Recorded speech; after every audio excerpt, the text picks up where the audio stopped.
Life is to be lived. Lived before you die.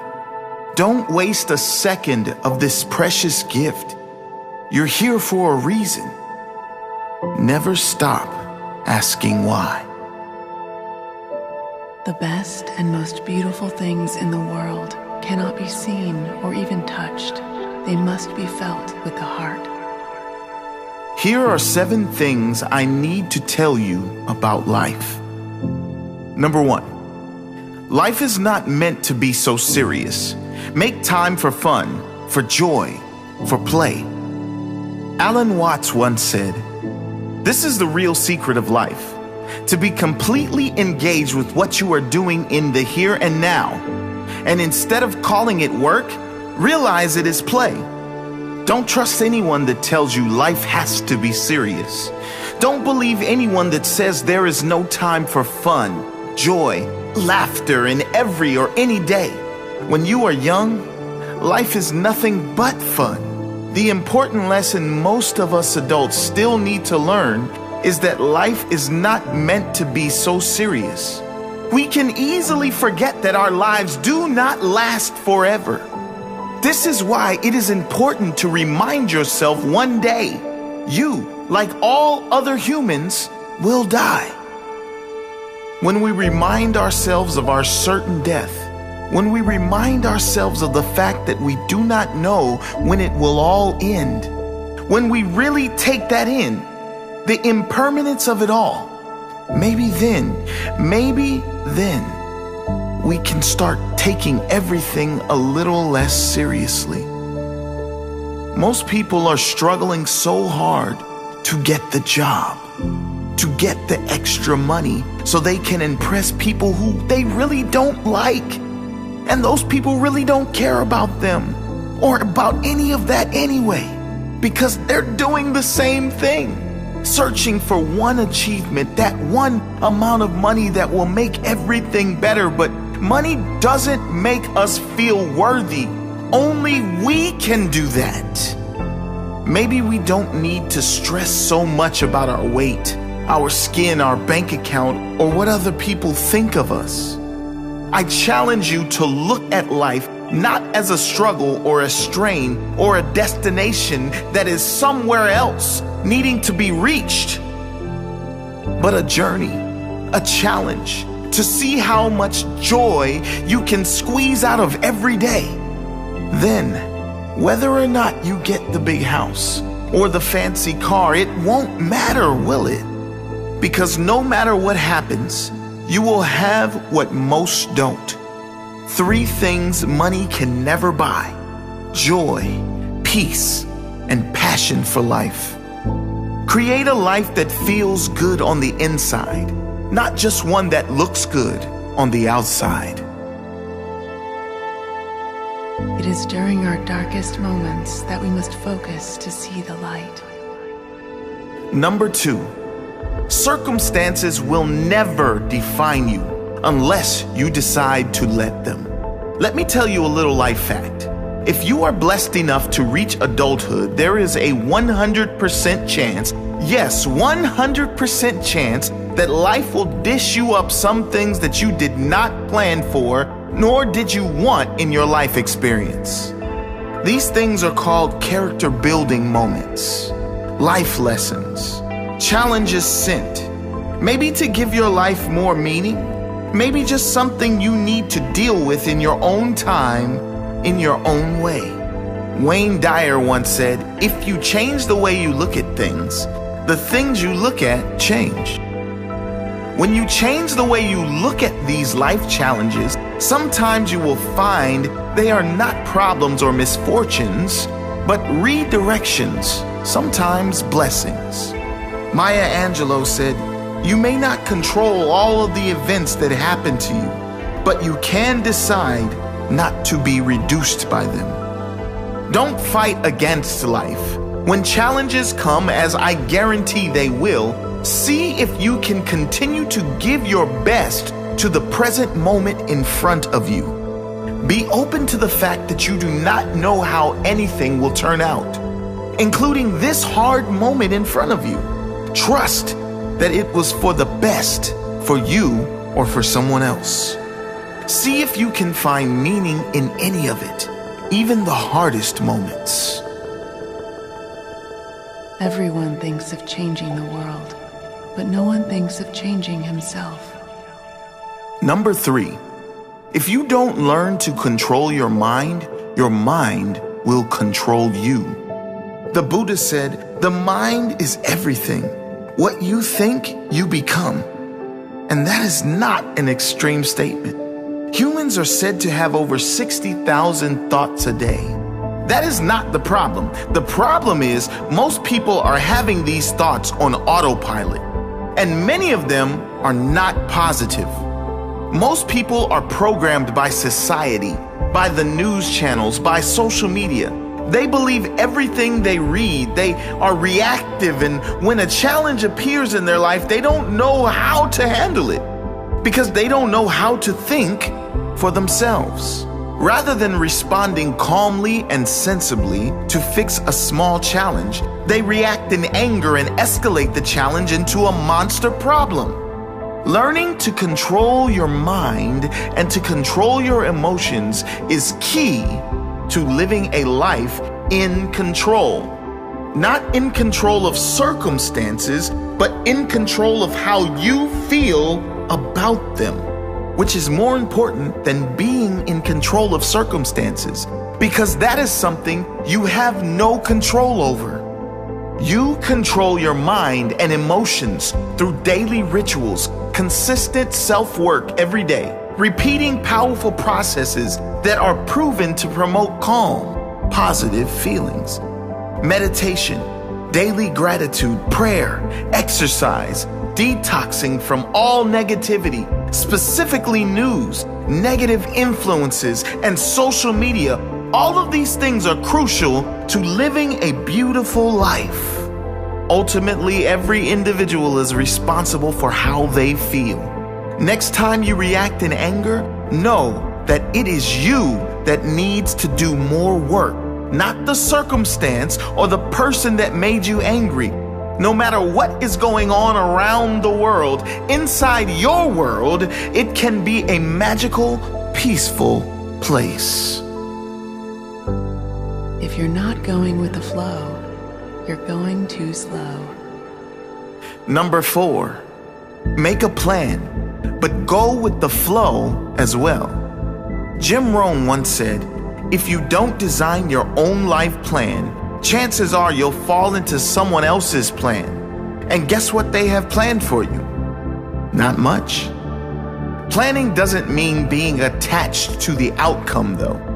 If you plan to take your umbrella on a walk to deal with the rain, but your umbrella breaks, learn how to dance in the rain. What does that have to do with your life? Well, most often in life, you want to avoid getting wet. As in, you want to avoid getting in financial trouble, having health issues, having relationship or emotional problems, having a bad day, a bad week, bad year, or labeling your life as bad. How do you avoid the rain of life? You avoid it by planning. Not for circumstances to be perfect, but planning to do the work on you every single day. Planning exercise and healthy eating so your body is strong, healthy, and vibrant. Planning daily rituals like meditation, gratitude, prayer, journaling, or anything else that puts you in a great space. All of these things have a profound and compounding effect on your life. The people you attract, the relationships you attract and strengthen, how you feel about yourself.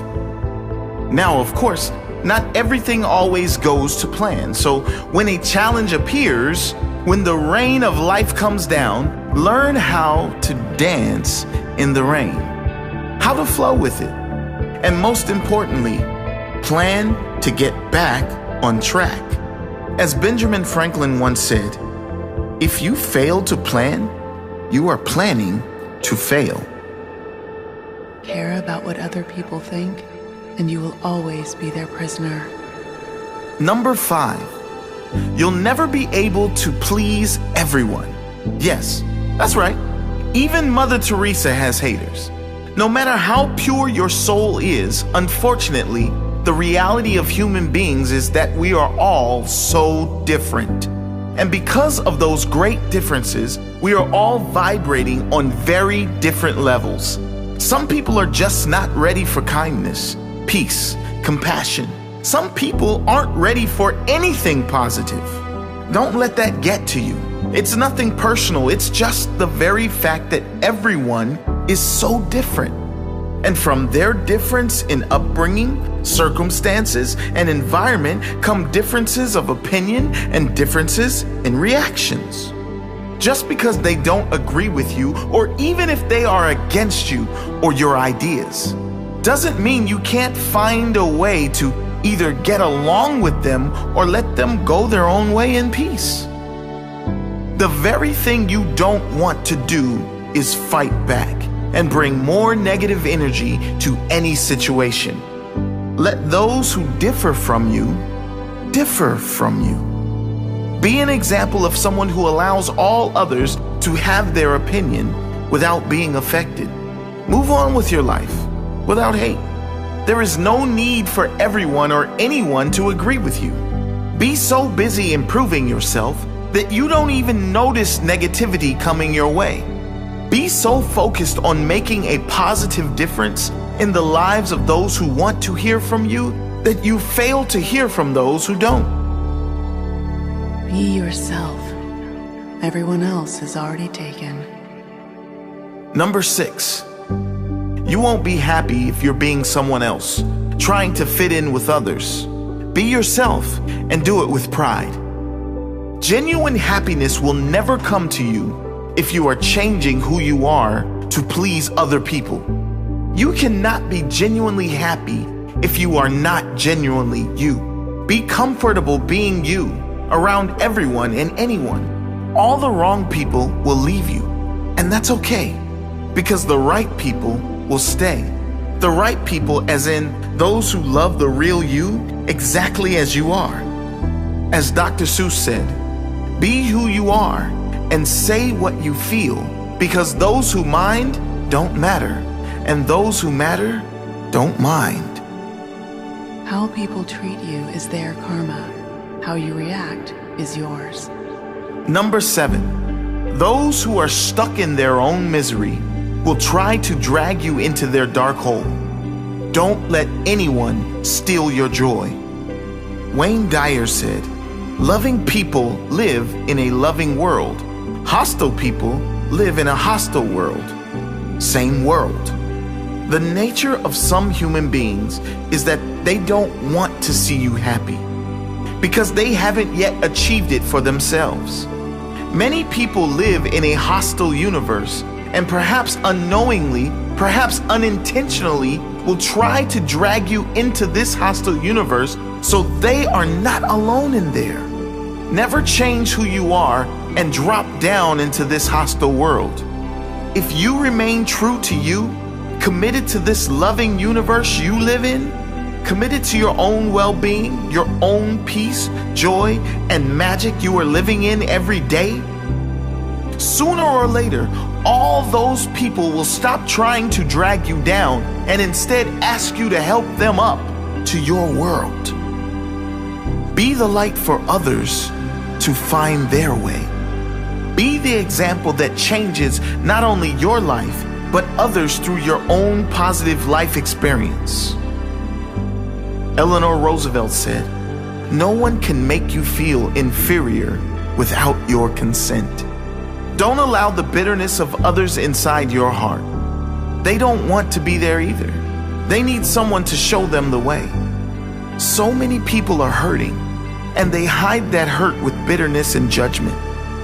Wherever you can, in any day, in any moment, be that light for someone else. Lighten their day with your genuine kindness. Even if they don't give it back, be a positive example for this world.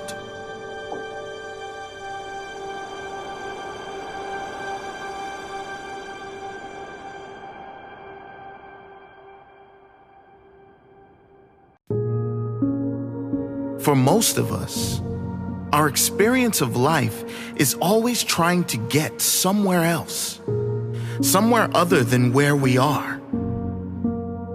We're trying to make it, to achieve something that will make everything better.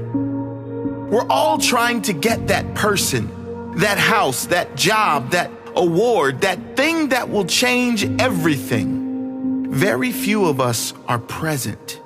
Very few of us enjoy the moment we are actually living in, because most of us are hoping for some better future moment. Somewhere else that is not here. Somewhere else that is better than this moment. But what if there is nowhere else? What if that somewhere else never comes? What if it does come and it doesn't change how we feel? What if we achieve everything we believe we want, yet still feel empty? What if that place we are all seeking is really only a feeling? What if we could stop seeking and start feeling how we want to feel without needing anything? What if that feeling of importance we seek is all an illusion, a construct of the world? Nothing more than our ego trying to compete with other egos. What if we've been playing this human game all wrong our entire lives? What if we would let it all go? Not the striving to be our best, not the wanting to be our healthiest or happiest self, but the ego's never-ending and ultimately impossible search for significance. What if we could be kinder to ourselves? What if we didn't need validation from others, validation from achievements or status or winning? What if we didn't need anything outside ourselves to be happy? What if we didn't need anything outside ourselves to be at peace? To enjoy life now? What if we could focus on what matters, how we feel? The only thing that matters. What if that was all just one decision away? Maybe we should all take a moment to think about it.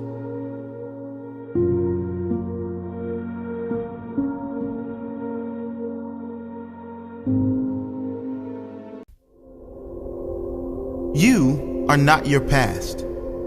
You are not your mistakes. You are not your failures. You are not who you were yesterday. You are not even who you were this morning. You are who you decide to become, who you commit to become. You could be one decision away from a completely new life. We are all capable of reinventing ourselves. There's absolutely no reason why anyone should live in the dark times of their past when their future is bright and waiting for them. Holding on to things that have gone wrong in the past is never going to serve your future. It's never going to make you feel good in the present.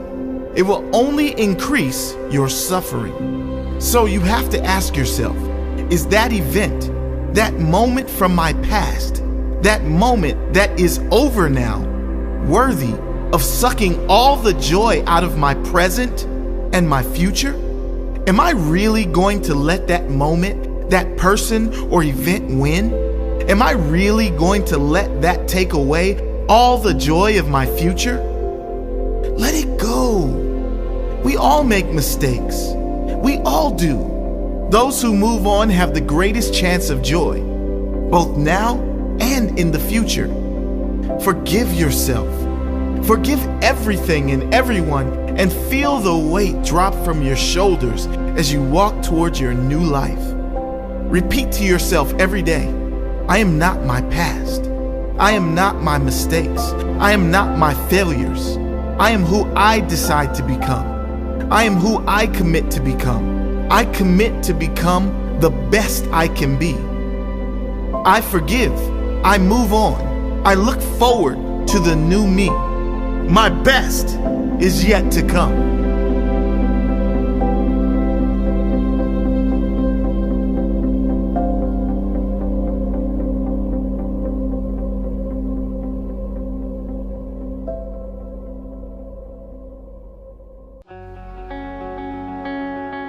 Michael Landon once said, "Somebody should tell us right at the start of our lives that we are dying.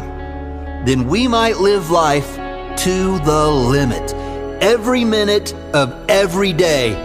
Do it, I say. Whatever you want to do it now. There are only so many tomorrows." Isn't it amazing? We all know we are dying. We all know there's a chance there won't be a tomorrow. Yet none of us really live like we know that. Too few of us really appreciate each moment like we know that we're here for a short time only. Too few of us live a life we want to live, a life we are proud to live. Too few of us live with purpose and meaning. Thich Nhat Hanh said, "People say walking on water is a miracle, but to me, walking peacefully on earth is the real miracle." Too many of us are walking around this earth frantic, stress-filled, and meaningless. We should open our eyes and realize we're not here for long, and we are all one. We should practice the peace we want to see, show the love we want to feel, and be the person we want to be. Wayne Dyer said, "Loving people live in a loving world. Hostile people live in a hostile world." Same world. It's a choice. It's a decision.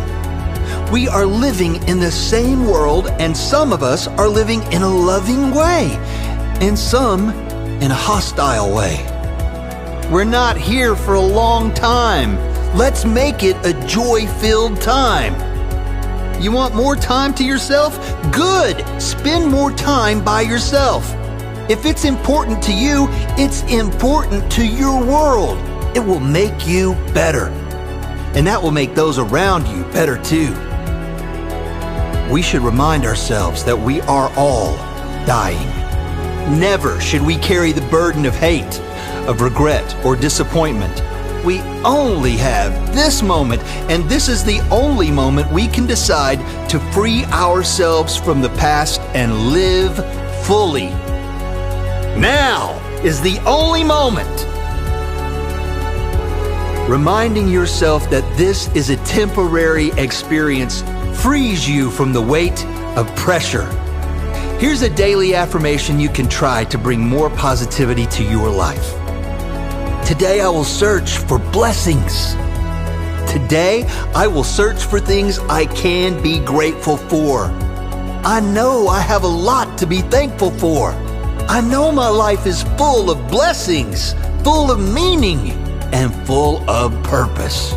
I am thankful for my life. I know I will be on this earth for a short time.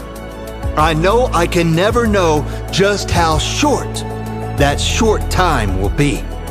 But I do promise to live my best life while I'm here.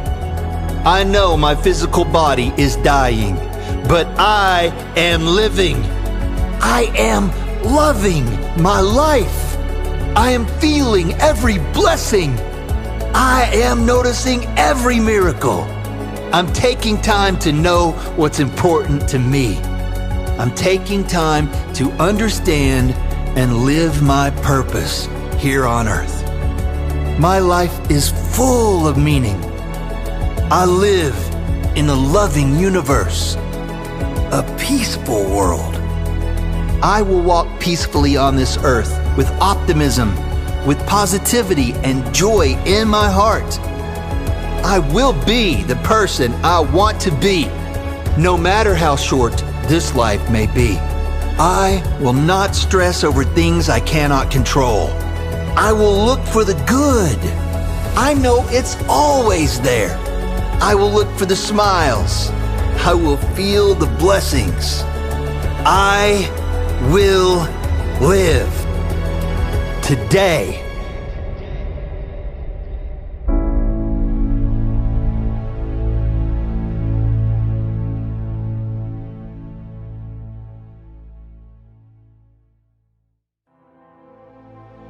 Today, I would like to propose to you a way of living that if you truly live this way, not only will it improve your life almost instantly, but it will improve the lives of everyone you come into contact with. It's not the magic pill, but it will bring a feeling of magic into your life if you live by it. It's not a winning lottery ticket, but if you live by these principles, you won't need a winning lottery ticket or any amount of money, because how you feel will be the reward. And no amount of money can buy a beautiful existence. No amount of money can buy a feeling of contentment. No amount of money can buy peace or joy. What is this way of living? It's called non-jar. N-O-N-J-A-R. Living in a state of complete non-judgment, non-attachment, and non-resistance to whatever shows up in your life. Let's dive deeper into these principles. If you give me your attention for the next few minutes, I promise it will be a game changer for you. Non-judgment. How often do we, human beings, judge every situation and circumstance that comes into our lives as good or bad? How often have we all judged situations and circumstances we perceived as bad at the time, but really they led to something that ultimately changed our lives for the better? Maybe it was a breakup that was devastating at the time, but when looking back seems like the biggest blessing. Maybe it was a job loss or a difficult time financially that we labeled and judged as bad at the time. But if it did not happen, we would not be in the great position we are in now or doing what we now love. Think of an example in your life where you have judged a situation or circumstance negatively, but it turned out to be a blessing in some way. Think of a time when you've judged a person in some way and looking back, you were wrong to do so. The truth is, we do not know anything. We can judge and label situations all we like, but we do not know anything. We can't possibly know the greater lesson or future blessing any situation has for our life in the moment it happens. When we step back, especially in difficult situations, and observe rather than judge, we can respond better with more love for others, with more love for the situation, and most importantly, with more love for ourselves. When we respond in presence rather than in judgment, we can respond better, and the flow-on effect will mean a better life, a life with more ease and joy. Non-attachment. It has been said that attachment is the source of all suffering. Every human being is guilty of this at some point, but perhaps more so the ambitious ones or the achievers among us. It's those situations in which we are so attached to the outcome that we identify with it. And if the outcome doesn't work out as planned, we get upset, depressed, or maybe feel a loss of our sense of self. You might have experienced this feeling when being attached to a person in a relationship, or being attached to a certain financial position, being attached to how you are perceived by others, being attached to a result you've been working towards. Non-attachment doesn't mean we don't own things. It means we don't allow things to own us. We don't allow thoughts and emotions and ideals to own us. Non-attachment is being able to live and thrive in this world without being attached to any person, any thought, feeling, emotion, or any outcome in any way. Not being attached to anything, being any certain way. That means being non-attached to any emotion that shows up as well. So many of us beat ourselves up for getting angry, upset, sad, down, or simply not at our best. As if the first emotion wasn't bad enough, we punish ourselves for feeling it. Living in non-attachment, we allow the emotion to take place, be witness to it, and watch it dissolve. We witness the emotion, not judge it. Just like non-judgment, living in non-attachment means living with complete freedom and detachment to what happens. Whatever circumstances arrive, you accept them as if you had chosen them. Accepting them does not mean you give up seeking the things you want. It means whatever happens, you accept, while you continue to work toward the things you really want with presence and clarity. When you live in non-attachment, many of those things you thought you wanted fade away because you realize their insignificance, and that only leaves what is really important. Being attached to anything being a certain way drains you of your power. A Zen proverb that beautifully sums this up says, "Consider the trees which allow the birds to perch and fly away without either inviting them to stay or desiring them never to depart. If your heart can be like this, you will be near to the way." Non-resistance. Eckhart Tolle says non-resistance doesn't mean doing nothing. All it means is that doing becomes non-reactive. He says, remember the deep wisdom underlying the practice of Eastern martial arts. Don't resist the opponent's force. Yield to overcome. Much like non-judgment and non-attachment, living in a state of non-resistance means you do not resist what happens. You no longer fight what is. What could be more draining of life energy than fighting what is? There is nothing. It is why what you resist persists. Fighting against creates more energy for the thing you are fighting against. Letting go, accepting, and importantly, stepping back and being aware of what is actually happening gives you power. Reacting not in anger or resistance, with focus and presence, gives you power to change any situation. When we truly live by these principles, our life and our world around us instantly becomes clearer, with a greater sense of peace and understanding. Everything becomes lighter and our reactions become clearer. It affects not only our life and our immediate surroundings, but the entire planet. Because what could be more powerful than one person living in a beautiful state? That person's effect on others and the consequent compound effect those people will have on more people. It is profound.